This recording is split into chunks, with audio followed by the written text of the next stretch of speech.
नमस्कार। जनमत हरियाणा में आपका स्वागत है। मैं हूं आपका मित्र कमलकांत। साथियों, कल एक बहुत बड़ी घटना घटी, भारत के अंदर तो नहीं लेकिन भारत को इफेक्ट करने वाली।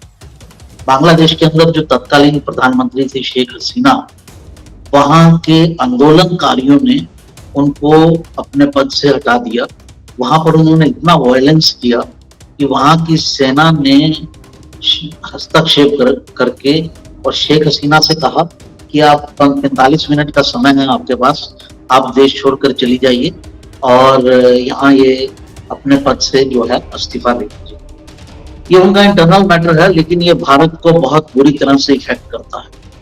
दरअसल ये कोई आम घटना नहीं है, ये विदेशी ताकतों के द्वारा की गई है और खास तौर से इसमें जो आरोप है वो CIA पर लग रहा है, क्योंकि अभी हाल ही में बांग्लादेश में इलेक्शन हुए थे और उस इलेक्शन में अमेरिका चाहता था कि शेख हसीना जो है वो अपने पद से त्यागपत्र दे दें और किसी न्यूट्रल उसके तहत, न्यूट्रल गवर्नमेंट के तहत ये चुनाव करवाए गए। इसको शेख हसीना ने मना कर दिया। न्यूट्रल का कोई प्रावधान है नहीं। जैसे भारत में जो सरकार चल रही होती है वही मोदी जी थे तो मोदी जी अंत तक रहे, फिर जो आएगा या तो उसको सत्ता का ट्रांसफर हो जाएगा या फिर वो सत्ता में अगर वही मोदी जी आए तो मोदी जी रहेंगे। ऐसा कोई होता नहीं है कि एक न्यूट्रल गवर्नमेंट बनने की। हालांकि पाकिस्तान इस तरह से करता है, लेकिन पाकिस्तान की मर्जी है क्योंकि वहां सेना की चलती है, सेना जिसको चाहती है उसको जितवा देती है। न्यूट्रल गवर्नमेंट का तो एक बहाना सा है। तो अमेरिकन चाहते थे कि शेख हसीना न्यूट्रल गवर्नमेंट बनाए। दरअसल उनका जो झुकाव था वो उनकी विरोधी की तरफ था और उनकी विरोधी जो है वो एंटी इंडिया। अमेरिका इस पूरे एरिया में अपनी एक जगह चाहता है, अब एक ऐसा देश चाहता है जो उसके कहने पर काम करे। भारत के साथ उसने ये कोशिश करके देख ली, भारत इसके लिए तैयार नहीं हुआ।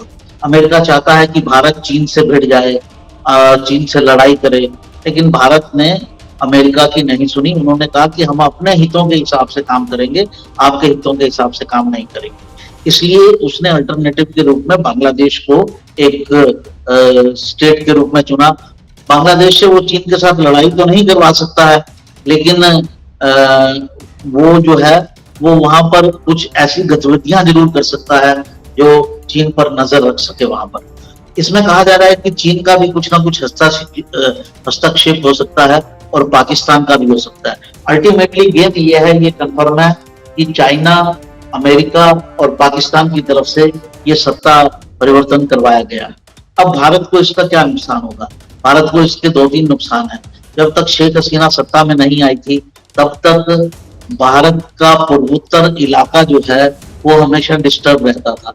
असम से लेके और मणिपुर तक हमेशा डिस्टर्ब रहता था, क्योंकि जो वहां आतंकवादी थे, अलग अलग आतंकवादी गुट बने हुए थे भारत विरोधी, उनको शरण मिल जाती थी बांग्लादेश में और भारत उनका कुछ नहीं कर सकता था। जब वहां पर शेख हसीना आई तो उसने उन आतंकवादी गुटों को शरण देना बंद कर दिया, जिसकी वजह से भारत ने एन प्रकरण जो कहते हैं कि जैसे भी सीधे हाथ से उल्टे हाथ से घी निकाल के वो सारे आतंकवादी संगठनों को सेट कर दिया, सबके साथ, कईयों के साथ समझौता कर लिया, समझौता करके शांत कर दिया। जो नहीं माने उनको दूसरा रास्ता भी अपनाया गया, तो कुल जमा पूर्वोत्तर का इलाका जो है वो पूरा का पूरा शांत हो गया। ये भारत की एक बहुत बड़ी उपलब्धि थी जो 2014 के बाद से हासिल की गई। तमाम तरह के उसमें वो किए गए, समझौते किए गए और ये शांत हो गए। अब प्रॉब्लम क्या है कि शेख हसीना के बाद जो भी वहां पर सरकार आएगी वो हो सकता है भारत के पक्ष की हो सकता है भारत के विरोधी हो। वहां पर ज्यादातर लोग जो है वो भारत के विरोधी हैं। जैसे जमायत इस्लामी जो है वो ISI का गुट है और इस जो आंदोलन चल रहा था जमायत इस्लामी का भी रोल था, वो भारत विरोधी गतिविधियों को बढ़ावा देता है। और शेख हसीना की जो विरोधी पक्ष है वो पार्टी भी जो है वो भारत विरोधी काम करती है। वहां की सेना से भी बहुत उम्मीद नहीं की जा सकती है। हालांकि भारत सरकार अभी वहां की सेना से संपर्क में है, क्योंकि फिलहाल सत्ता जो है वो सेना के पास है। और उसने ये कहा है कि हम एक न्यूट्रल सी गवर्नमेंट बनाएंगे। किसको बनाएंगे, क्या करेंगे, तो पाकिस्तान वाला हाल होगा या कोई उसमें जेन्युइनिटी होगी, तो ये तो बाद में देखा जाएगा। तो भारत को सबसे बड़ा खतरा ये है कि पूर्वोत्तर इलाका जो है वो फिर डिस्टर्ब हो सकता है। दूसरा बड़ा खतरा ये है कि बांग्लादेश में एक कंसेप्ट है ग्रेटर बांग्लादेश। उसका मतलब ये है कि पूरे पूर्वोत्तर इलाके में जो है वो मुसलमान बसाओ, बंगाल से लेके और पूरे पूर्वोत्तर में, और उस पूरे इलाके को बाद में कब्जा करके एक ग्रेटर बांग्लादेश का नाम दो। तो भारत की जमीन खोने का खतरा है, ये एक बड़ा खतरा है। और वहां पर पश्चिम बंगाल में ममता बनर्जी जैसे लोग भी बैठे हैं, जिन्होंने हाल ही में एक नारा भी दिया था कि जो शरणार्थी हों वो बांग्लादेश में आ जाए, तो वो बड़ी समस्या है। तीसरी समस्या ये है कि वहां से जो जितने भी ये संगठन है, ये हिंदू विरोधी संगठन है और हिंदुओं पर अत्याचार करते हैं। अत्याचार शुरू हो चुका है, उनके घर जलाना। आपने दास का नाम सुना होगा, मुझे पूरा नाम याद नहीं आ रहा है, टीटन दास जो क्रिकेट के खिलाड़ी है, उसके घर को भी जला दिया गया क्योंकि वो हिंदू है।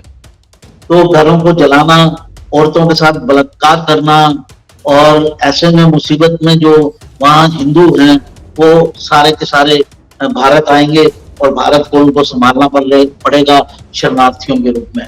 तो एक खतरा ये है। और नेक्स्ट खतरा जो है वो ये है कि वहाँ इंटरनेशनल फोर्सेज जो हैं वो काम करने लगेंगी। बांग्लादेश को इतना बड़ा, इतना मजबूत इकोनॉमी वाला देश नहीं है।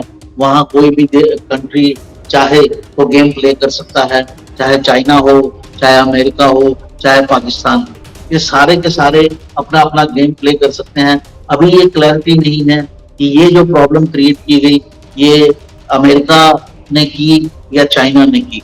और इसमें ज्यादा, अभी थोड़े दिन पहले शेख हसीना भी चाइना गई थी, तो चाइना में चाइना जो डिमांड कर रहा था उनसे, शेख हसीना ने उनको मानने से इनकार कर दिया, और जिसकी वजह से उनकी यात्रा जो है वो बीच में ही छूट गई, बीच में यात्रा छोड़ के वो आ गई। तो ये बताता है कि उनकी डिमांड किस तरह की हो सकती है चाइना की, कि वो भारत विरोधी हो सकती है, या शेख हसीना को बीच में ही यात्रा छोड़नी पड़ी।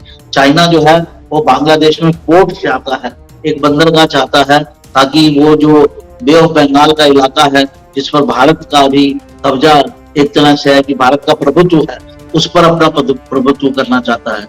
उसी तरह से अमेरिका जो है वो बांग्लादेश से एक टापू मांग रहा है जहां वो अपनी सेना को एस्टेब्लिश कर सके, तो भारत पर उसकी डिपेंडेंसी जो है वो कम हो जाएगी। वो भी अभी तक नहीं दिया गया है। तो आने वाली सरकार क्या करेगी ये देखने का होगा। भारत की स्थिति दिन ब दिन जो है वो कमजोर होती जा रही है। एक तरह से, एक तरफ से अमेरिका ने पाकिस्तान से कह के भारत में आतंकवादी हमले बढ़ा दिए। आपने देखे होंगे पिछले 1 महीने 15 दिन में कितनी आतंकवादी हमले बढ़े हैं। जो वैष्णो देवी पर तीर्थ यात्री जा रहे थे उनको भी नहीं छोड़ा गया, उनको उनकी बस पर हमला किया गया। और भी आए दिन हमले होते हैं, जम्मू रीजन में खास तौर से हमले किए जा रहे हैं। ये सब पाकिस्तान के माध्यम से इस तरफ से भारत पर प्रेशर बढ़ाया जा रहा है, और इधर से ये कोशिश हो सकती है कि बांग्लादेश के माध्यम से भी भारत पर प्रेशर बढ़ाया जाए। तो साथियों, मेरा कहना ये है कि ये सिक्योरिटी के इश्यूज हैं, इन पर आप सबको अपनी नजर रखनी है। देश के अंदर एक तीसरा जो प्रयास चल रहा है वो चल रहा है पंजाब के किसानों के द्वारा, जो जिनका लिंक जो है उनमें से कईयों का जो लिंक है, सारे तो मैं नहीं कहूंगा, लेकिन कईयों का लिंक जो है वो खालिस्तानियों के साथ है। तो ये 3 तरफ से इंडिया पर प्रेशर हो रहा है। मेरे भाइयों, मेरे साथियों, मैं आपसे अनुरोध करूंगा कि अपने देश पर ये हमले, ये डायरेक्ट और इनडायरेक्ट तरीके से हो रहे हैं, अपने आप को संभाल के चलिए। जो आदमी आपको आंदोलन करने के लिए कह रहा है उसका मोटिव पहचानिए कि क्या मोटिव है। अगर उसका मोटिव जायज नहीं है, नाजायज मांगे मानी जा वो मनवाने की कोशिश कर रहा है, तो इसका मतलब उसके पीछे कोई ना कोई अंतरराष्ट्रीय साजिश है। इतने में ही बताऊंगा आपको। तो साथियों, सचेत रहना है। भारत को भी थोड़ा इजराइल जैसी नीति अपनाने की जरूरत पड़ेगी। जैसे वो ठोकता है दूसरे देशों में जाकर और किसी को छोड़ता नहीं है, अभी भारत का रुख वो नहीं है। भारत को ठोकने और दूसरे देश में जाकर अपनी रक्षा करने की जरूरत है। बांग्लादेश से इस्लामी शरणार्थी ना होने पाए और बांग्लादेश ऐसी कोई हरकतें ना करने पाए जिससे भारत के पूर्वोत्तर में फिर से जो शांति भंग हो, अशांति का माहौल हो, ऐसी कोई हरकतें ना होने पाए। इतना मैं आपसे कहूंगा। इन सब चीजों को समझने की जरूरत है। देश के अंदर भी इस तरह की आग लगाई जा रही है, जैसे तमिलनाडु में सनातन का नाश करने की बात, ये देश के अंदर से कोशिश हो रही है। अपोजिशन भी जो है, उसके सुर भी जो है कुछ कुछ विदेशी ताकतों से मिलते हैं, ये भी ध्यान रखने की जरूरत है। बस इतनी नजर रखिए कि भारत में किस किस के सुर विदेशी ताकतें जो बोल रही हैं उनसे मिल रहे हैं, एक जैसे हैं, तो आपको तुरंत समझ में आ जाएगा कि कौन किसके हाथों में खेल रहा है। देश अपना है, हमारी और हमारे बच्चों का है, और इसको संभाल के रखना खाली सरकार का नहीं, हमारा भी काम है। साथियों, वीडियो पसंद आया हो तो लाइक करें, सब्सक्राइब भी जरूर करें, चीजों को समझने का भी प्रयास करें, ऐसा मेरा आपसे अनुरोध है। नमस्कार, फिर किसी दूसरे अंक के साथ मिलता हूँ। धन्यवाद। हरियाणा की हर राजनीतिक खबर के विश्लेषण के लिए हमारे चैनल जनमत हरियाणा को लाइक, शेयर और सब्सक्राइब करना ना भूलें। साथ ही बेल आइकन को भी प्रेस कर लें ताकि हर वीडियो की अपडेट आप तक पहुंचती रहे।